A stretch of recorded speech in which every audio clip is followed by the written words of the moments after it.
சட்டம் ஒழுங்கு, சட்டம் இருக்கு, ஒழுங்கா இருக்காங்கிற கேள்விதான். சட்டம் இருக்கு, ஒழுங்கா இருக்கா? 31 நாள்ல 30 நாள்ல 133 கொலைகள். தம்பி ஆம்ஸ்ட்ராங் படுகொலை 134. அதுக்கு பிறகு நம்முடைய பாலகிருஷ்ணன் இந்த மாதிரி நிறைய நம்ம கட்சி பிள்ளைகள் நிறைய பேர். அதுக்கப்புறம் இன்னைக்கு வரைக்கும் கொலை. வீட்டுல உள்ள புகுந்து கொலை, ரோட்ல நடந்தா கொலை. எந்த கொலையாளியாவது 30 வயசுக்கு மேல இருக்கானு மட்டும் பாரு. எல்லாம் இளைய பிள்ளைகள், இளைஞர்கள். ஒரு உயிரை கொள்ள வேண்டும் என்கிற கொடிய சிந்தனை வருதுன்னா அவன் மனநிலை எப்படி தயாராயிருக்குன்னு பாரு. இந்த சமூகம் குற்ற சமூகமாக உருவாக்கப்பட்டு விட்டது. சிந்தனையின் விளைச்சலே, சமூகத்தின் விளைச்சலே சிந்தனை. சிந்தனையின் விளைபாடுதான், செயல்பாடுதான் இது போன்ற இழி செயல்கள். அப்ப என்ன சொல்றான் ரூசோ? என்ன சொல்றான்? நீ குற்றவாளியை பிடித்து தூக்கில் போடுவதை நிறுத்து, அவன் குற்றம் செய்வதற்கான காரணத்தை கண்டுபிடித்து அதை தூக்கில போடுன்றான். அப்ப ஒரு தலைமுறை எப்படி நீ உருவாக்கணும்? இது கொடிய செயல், இதை செய்யக்கூடாது என்கிற சிந்தனை உருவாக்கணும். அந்த எண்ணம் இருக்குமானால் அதை நீ என்கவுண்டர் பண்ணணும், சுட்டுக் கொள்ளணும், தூக்கில போடணும், சிறையில் போடணும். அப்படி நீ செய்யலையே. நிறைந்த போதையில் தான் அவர்கள் வெட்டுகிறார்கள். சான்று தம்பி ஆம்ஸ்ட்ராங்க சொல்லும் போது ஒரு பெரிய படையோடு இருப்பார். ஒரு மாநில கட்சியின், ஒரு இந்திய கட்சியின் மாநில தலைவர். அவரை போய் அவர் வீட்டு வாசலை வெட்டி கொண்டு விடலாம் என்று அந்த சிறுவர்கள், அந்த பிள்ளைகளுக்கு என்ன வருது என்றால், நிறைந்த போதை மயக்கத்தில் இல்லாமல் கத்தியை தூக்கி வெட்டியிருக்க முடியுமா என்பார். வெட்டுறதுல ஒரு டெக்னிக் இருக்கு. எடுத்தவன காலை தான் வெட்டுவான். எடுத்தவன காலை தான் வெட்டுவான். ஏன் காலை வெட்டுவான்? ஓட முடியாது. அப்புறம் மற்றவன்லாம் வெட்டிடுவான். எதையெல்லாம் மற்றவன் கண்டுபிடிக்கிறான், இவன் எதை கண்டுபிடிக்கிறான் பாரு. எத்தனை கொலைகள்! ஐயா எடப்பாடி பழனிசாமி தகவல் உரிமை சட்டத்தில் கேட்கிற 200 நாட்கள்ல, இந்த 2004 மட்டும் 24 மட்டும் 595 கொலைகள். இன்னும் 24 முற்று பெறல, அதுக்குள்ளே 595 கொலைகள். அது கேளுங்க சட்ட அமைச்சர். அதுக்கு எப்படிங்க அரசாங்கம் பொறுப்பு? எதுக்கு தாங்க நீங்க பொறுப்பு இருப்பீங்க? கள்ளச்சாராய சாவுக்கு எல்லாரும் போய் பார்த்தீர்களே, ஏன் எங்க மீனவ மலைச்சாமி சாவுக்கு ஒரு முத்தம் கூட போய் பார்க்கல? ஏன்? அவன் போகும்போது அங்க தண்ணீருக்கு பதிலாக கள்ளச்சாராயத்தை ஒரு போத்தலை எடுத்துட்டு போய் குடிச்சிட்டு செத்து கரவதிங்கன்னு தானா ஒரு வேலை போய் பார்த்துருப்பானோ என்ன? ஆனாலும் நீங்க நம்பிட்டு இருக்கிறது ஒரு நாடு, இதுல ஒரு ஆட்சி நடக்குதுன்ட்டு. ஒரு கொடுமை. எனக்கு இல்ல, உனக்கு இல்ல, யாருக்கு பாதுகாப்பு இருக்கு சொல்லு? யாருக்கு பாதுகாப்பு இருக்குன்னு சொல்ற நீ? யாருக்கு இருக்கு? தங்கச்சி சொன்ன மாதிரி வழக்கறிஞருக்கு இல்ல. அவர் என்னவோ இருக்கட்டுப்பா. வெட்டி கொலை செய்வதே எப்படி இருக்கிறது? 40 வெட்டு 50 வெட்டுன்னா என்ன மனநிலையில் சக மனிதனை வெட்டுவான்? நான் அப்ப பயணம் போயிட்டு இருக்கும்போது எங்க ஊர் ராமநாதபுரத்தில் ஒரு விடுதியில் தங்கியிருந்த ஒரு பையன் வந்து என்னை பார்த்தான். சிறையிலிருந்து இப்போ தானே வந்தேன். என்னடா பண்ணேன்? ஒருத்தர் கொன்னுட்டேன். என்ன பண்ண? அதான ஒரு சின்ன பகையின கோபத்தில், இந்த சாதிய மயக்கத்தில் தான் நான் பண்ணிட்டேன். என்ன பண்ணார்? அப்படியே ஓடினாருன்னா தண்டவாளத்தில் ஓடிட்டே இருந்தார். அப்புறம் அவரை போய் விரட்டி விழுத்தாட்டி வெட்டினேன். ரொம்ப மனசு இப்போ வலிக்கு. என்னென்ன சும்மா வெள்ளரிக்காயை வெட்டின மாதிரி சதக்கு சதக்குன்னு பழக்குது மனித சதை இம்பிடுத்தானே அப்படின்னா. இதுதான் அது.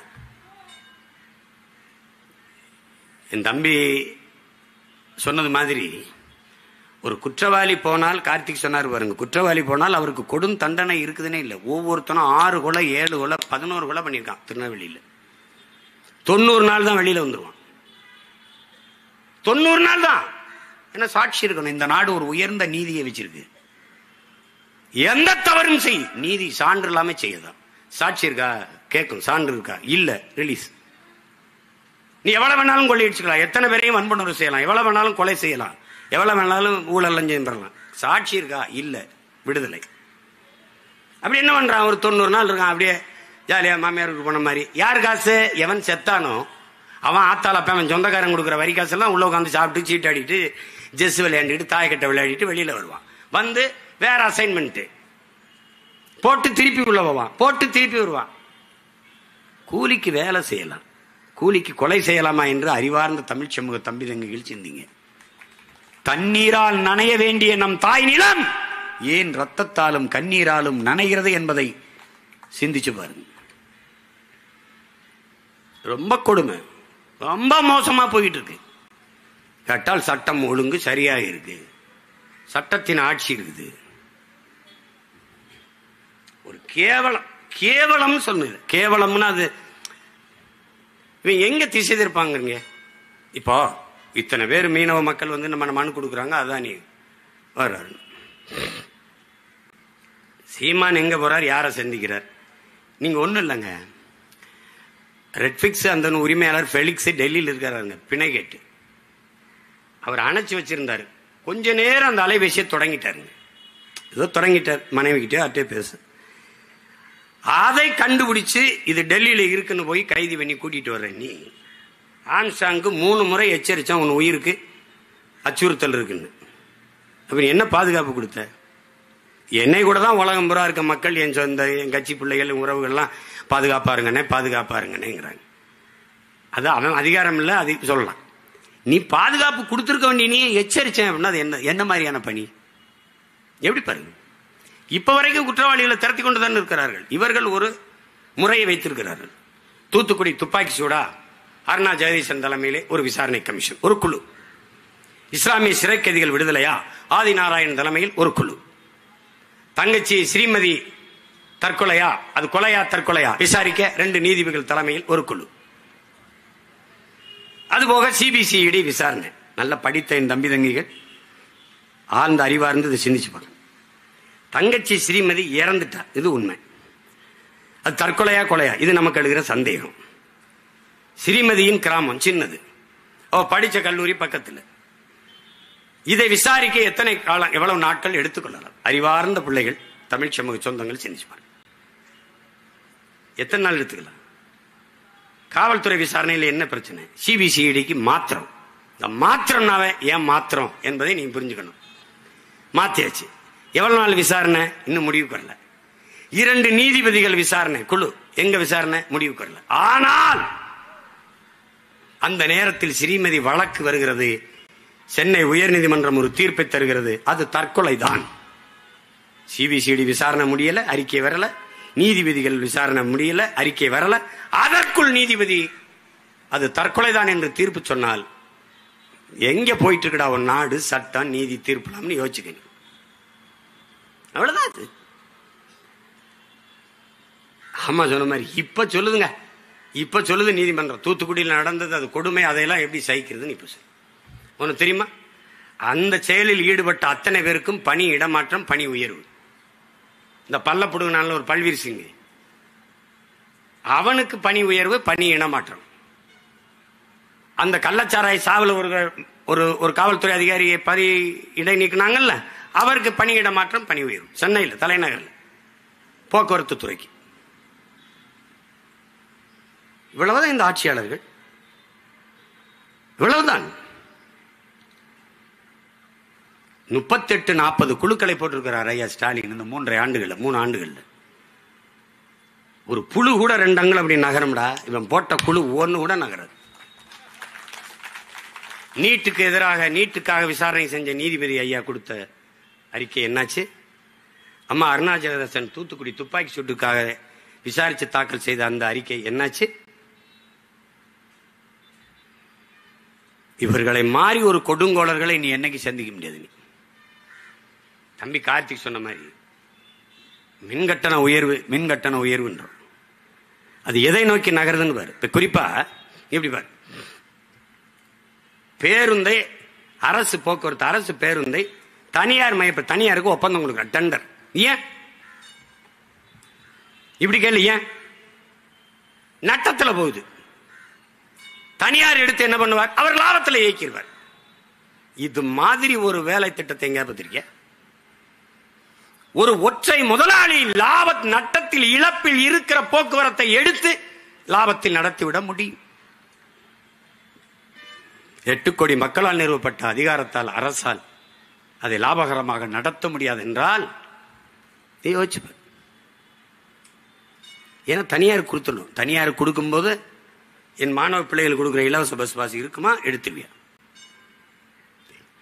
பெண்களுக்கு கொடுத்துருக்க இலவச கட்டணம் இருக்கு, அது இருக்குமா, எடுத்துருவில்ல? என்னுடைய அருமை சகோதரன்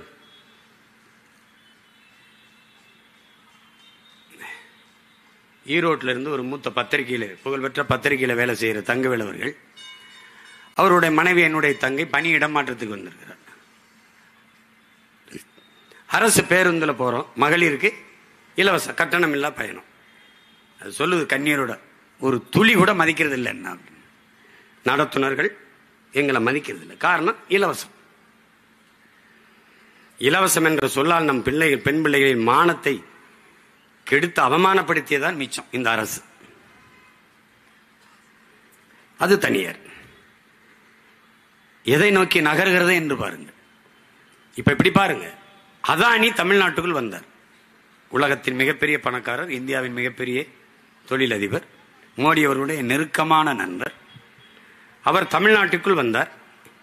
யாரை சந்திக்க வந்தார், எங்கு வந்தார், எந்ததற்காக, யாரை என்ன நோக்கத்திற்காக சந்திக்க வந்தார்? இது ஏதாவது ஒரு அறிக்கை, ஒரு தகவல், ஒரு தொலைக்காட்சி பேசியது, வாடகை வாய்கள் பேசியது, ஏதாவது இருக்க.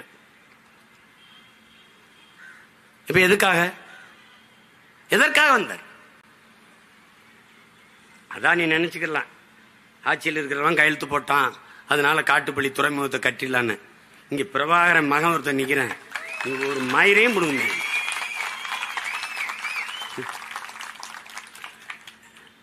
அதெல்லாம் போப்பா, அங்கிட்டு போப்பா.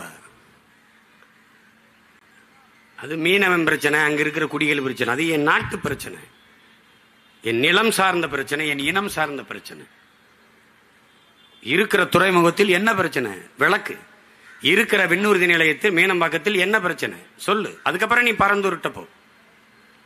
எதற்காக வந்தார் அதை சொல்ல ஏன் இந்த அரசு தயங்குகிறது? பாருங்க எப்படிப்பட்ட ஒரு ஆட்சி முறை நடந்து கொண்டிருக்குன்னு பாரு. ஒன்னும் இல்ல, இப்ப இங்க இருக்குல்ல, பயன்படுத்துகிற மின்சாரத்தை அளவிடுகிற பெட்டி இருக்குல்ல, எத்தனை அழகு மின்சாரம் பயன்படுத்தி இருக்கணும் அளவிடுகிற அந்த பெட்டி, அந்த கருவி பொருத்தி இருக்குல்ல, அது அதானியோட. இது மின் உற்பத்தி ஆற்று இருக்கு. தம்பி கார்த்திக் மருத்துவர் தான் பேசினார். அரசிடத்தில் இருப்பதை விட அதிக மின் உற்பத்தி திட்டங்கள் தனியார் முதலாளிகிட்ட, மத்திய மாநில அரசு கிட்ட இருப்பதை விட அதிக மின் உற்பத்தி திட்டங்கள், மின் உற்பத்தி நிறுவனங்கள், நிலையங்கள் தனியார்ட்ட இருக்கு. உற்பத்தி தனியார்கிட்ட வந்த போது விநியோகம் தனியார்ட்ட வர எவ்வளவு நேரம் ஆகும்னு யோசிச்சு பார்க்க. இப்ப பெட்டி வந்துருச்சு, எல்லா வீட்டுக்கும் அவன் தான் பொறுத்துறான். அதுல எழுதிருக்கு பாரு, அதானின்னு இருக்கும். இருக்கா இல்லையா? இருக்கு. மின் உற்பத்தி விநியோகத்தை தனியார்ட்ட கொடுக்க இழப்புன்னு காட்டுவார்கள். எப்படி போக்குவரத்து என்ன சொல்றாங்க, நட்டத்துல ஓடுது.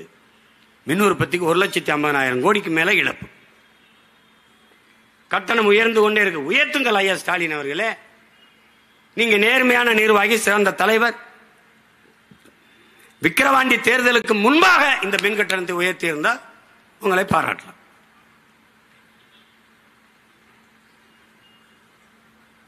அந்த பாட்டை வச்சு ஓட்டிட்டாங்க ஒரு 10-15 நாள். அது கைது, இது கைது, சண்டாளன்னு பாடக்கூட. பாடல விடு, வேற பாட்டு பாடுவோம்.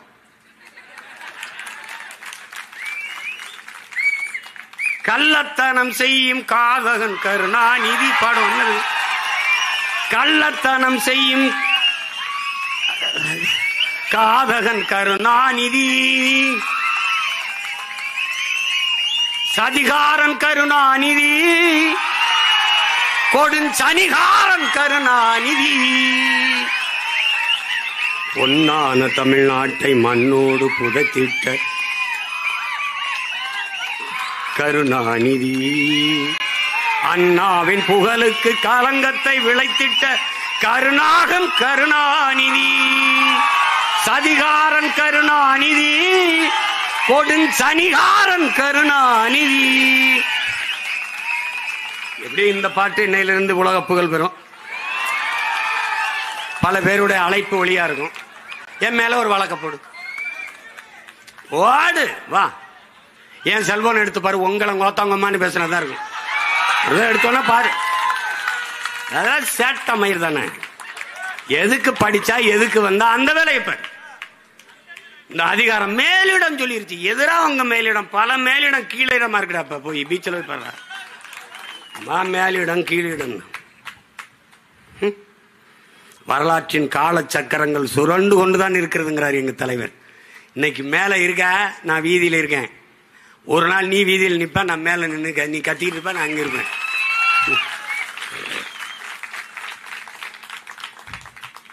ஐயோ அப்படி பேசிட்டாரு. ஐயோ அவர் எவ்வளவு பெரிய புனிதர். அவர் எப்படி கட்டிய மனைவி தவிர வேறொரு பெண்ணின் நிழலை தொட்டறிய மாட்டார். தமிழ்நாட்டு பாட நூல்ல இருக்கு சண்டாளன். சண்டாளன்னா யாரு? நம்ம தாத்தா நாமக்கல் கவிஞர் இருக்காரு. தாயை நிந்தித்தவன், தந்தையை வெறுத்தவன், இதெல்லாம் சொல்றாரு. அது ஒரு இழி சொல். சரி வேணாம், விட்டுருவோம். இன்னையிலிருந்து சண்டாளன்னு பாடாதீங்க, கொடும் சனியன்னு பாடுங்க. பாடிட்டு போங்க. வேற ஏதாவது வரி வேணா கேளுங்க, எழுதி அனுப்புறேன். நாட்டுக்கு இதெல்லாம் பிரச்சனைங்க, இவங்களுக்கு அதெல்லாம் பிரச்சனை. இந்த நாடு அனுபவிக்கிற பெரிய மீனவர் படுகொலை காரணமே இவங்க தாங்க. கச்சத்தீவை எடுத்து கொடுத்துட்டு கொடுத்தவன் காங்கிரஸுங்க, கொடுக்கும்போது கூட நின்று வேடிக்கை பார்த்தது திமுகங்க. 2 பேரும் கூட்டணி வச்சு ஓட்ட வாங்கிட்டு மஞ்சள் குளிச்சுட்டு இருக்கோம். 400 டிஎம்சி வந்துகிட்டு இருந்ததுங்க கர்நாடகால இருந்து நமக்கு தண்ணீர். 400 டிஎம்சி. அது 10வது வழக்கு போட்ட பெருந்தகையும் ஐயா கருணாநிதி, அம்மையார் இந்திரா காந்தி பிரதமர். அப்ப 356 பயன்படுத்தி ஆட்சியை கலைச்சி விடுகிற ஒரு முறை இருந்தது. அதுல கலைச்சி விட்டுருவாங்கன்னு தான் கச்சத்தீவை கொடுக்க காத்துக்கிட்டு இருந்தார். பொறுமையா இருந்தார். ஆண்டுதோறும் பல லட்சக்கணக்கான தொண்டனை கூட்டி மாநாடு போடுற நீங்கள் ஏன் கச்சத்தீவை கொடுக்கூடாதுன்னு ஒரு கூட்டம் போடல, ஒரு ஆர்ப்பாட்டம் போராட்டம் செய்யுது. அன்னைக்கு இந்திய நாடாளுமன்றத்துக்குள்ள பேசின ஒரே மாட தமிழன், மரத்தமிழ் வீரன் எங்க தாத்தா மூக்கையத்தவர் மட்டும்தான். ஒருத்தனும் பேச. உங்க தந்தை இந்திய நிலப்பரப்பில் ஒரு பகுதி எடுத்து சீனாவுக்கு கொடுத்து வரலாற்று பெரும் துரோகம் செய்தார். அதை போலவே நீங்கள் என்னுடைய தொகுதியான ராமநாதபுரத்துக்கு சொந்தமான கச்சத்தீவை எடுத்துக் கொடுத்து தமிழ்நாட்டிற்கு மிகப்பெரிய வரலாற்று துரோகத்தை செய்கிறீர்கள் இந்திரா காந்தி என்று பேசிய பெருமகன் நம்முடைய தாத்தா அவர்கள் தான். இது என்ன பிரச்சனை? இன்னைக்கு ஒரு டிஎம்சிக்கு நம்ம முட்டிக்கால் போட வேண்டியது. இப்படி பெரும் வெள்ளம் பெஞ்சு பெருக்கெடுத்து ஓடினாலே ஒழிய நமக்கு தண்ணி தர தயாராக. நிதி ஆயோக்கு நிதி தரல, போகல, கோபம். நான் வரவேற்கிறேன், போகல. அந்த ஆண்மைத்தனத்தை, அந்த வீரத்தை, அந்த கோப உணர்வை, அந்த ஆத்திரத்தை நாங்கள் மதிக்கிறோம். நிதி தரவில்லை என்று கோபப்பட்டு நீங்கள் நிதி ஆயோக கூட்டத்துக்கு போவதை தவிர்த்த பெருந்தகையே, ஒரு சொட்டு நீர் தர முடியாது என்று சொல்லும் போது உன்னோட கூட்டுமில்லை, உனக்கு ஒரு சீட்டுமில்லை என்று கோவித்துக் கொண்டு இந்திய கூட்டணியிலிருந்து வெளியே வராது ஏன்? இதுக்கு பதில் உண்டா? யார் சொல்லுவா? உறவுக்கு கை கொடுப்போம், உரிமைக்கு குரல் கொடுப்பீங்க. நீங்க இப்படிதான் ஒரு குரல் கொடுக்கிறதா? வரல வெள்ளன் கொண்டு போன்னு போயிடுவான். குளத்தோட கோவிச்சுக்கிட்டு குளிக்காம போனா நாத்தம் யாருக்குன்னு வச்சுக்க. நீ வீரனா இருந்தா அங்க போய் என்னுடைய வரி வருவாய் எல்லாத்தையும் மொத்தமா எடுத்து வச்சுக்கிட்டு சேட்டை பண்ணிட்டு இருக்க. நீ குடுன்னு கேட்கணும்ல. நிதிஷ்குமாருக்கும் சந்திரபாபு நாயுடுக்கு ஏன் கொடுத்த? அவங்க கூட்டணி தேவையில்லை தான் ஆட்சியை காப்பாற்றணும், அதுக்கு நீ லஞ்சம் கொடுக்குற அப்படின்னு பேசி கரிச்சு தந்த உரிமையை பெறாம நான் போகல. ஏன் போகல? பேசுறதுக்கு ஒன்றும் தெரியாது. அங்கே போய் நான் என்ன பேசுறது? வேணாம், எங்கள் ஐயா டிஆர் பால் அனுப்பு, எங்கள் அண்ணன் ஆராஜா அனுப்பு, எங்கள் அண்ணி தமிழச்சி அனுப்பு, இல்லை அருமை அம்மையார் கனிமொழி அனுப்புங்க.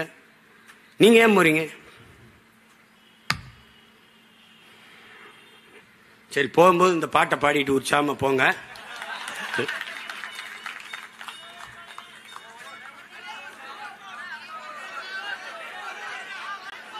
ஏடா இப்பவே ஹிட் ஆயிருச்சடா.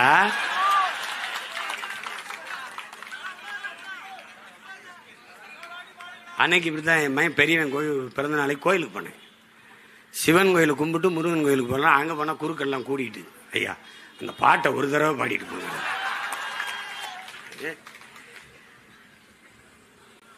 இப்படி பாடுறதா போயிடுறதா? கள்ளத்தனம் செய்யும் காதகன் கருணாநிதி,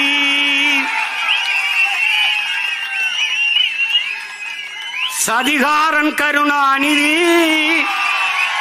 கொடுஞ்சனிகாரன் கருணாநிதி, பொன்னான தமிழ்நாட்டை மண்ணோடு புதைத்திட்ட காரணம் கருணாநிதி, அண்ணாவின் புகழுக்கு கலங்கத்தை விளைத்திட்ட கருணாகம் கருணாநிதி, கொடுஞ்சதிகாரன் கருணாநிதி. இந்த சதியெல்லாம் மிதி மிதி என்று மிதித்து தகர்க்கிற ஒரு காலத்தை பிரபாகரன் பிள்ளைகள் உருவாக்கி கொண்டு வருகிறோம். 26 எங்களுடைய ஆட்டம் தொடக்கம், தமிழ்நாடு எங்கள் அதிகாரத்திற்குள் அடக்கம். புரட்சி எப்போதும் வெல்லும், நமது பற்றி அதை சொல்லும் நாம் தமிழர்.